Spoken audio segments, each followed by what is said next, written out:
书局去订一大本3开的7000多块钱，那我觉得那样太贵了，我们玩不起。利用板材和布料 DIY 做精致的线装书，用来收藏自己的字画和名家作品。客籍艺术家彭明德说：“可以自己做的，就不要浪费钱去张罗。日据时代那个旧房子啊，人家拆掉，准备盖这个大楼的，那我们就在那边去找，去把它废物利用。不只是用艺术来实践废物利用而已，几代以来的家门书香。”祖父的书、父亲的画册，彭明德也守着。这是什么？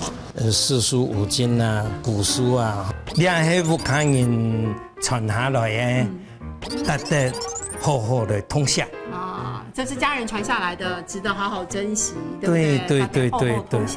从小受家庭熏陶，彭明德经营书画，一度从政，最后还是回归自己的所爱。梅兰竹菊都是我很喜欢画的，介绍的介字呢，把它呈上去，这就是一个组合。竹无冲天叶，无界不成竹。这么记着不会画画的初学者也能上手。彭明德自创4君子诗来教国画，花心思在传承上。勤俭能致富，修义赚进长黑波。也就是说，你勤俭之外，你还要去学一样手艺啊，让客家子弟能够有这个良好的美德。哪有人生下来就什么都会？要用心做，用心学。彭明德在作品中传递客家的勤俭朴实，集诗书画和雕刻功力一甲子的学习所得。他欢喜做，也乐在分享。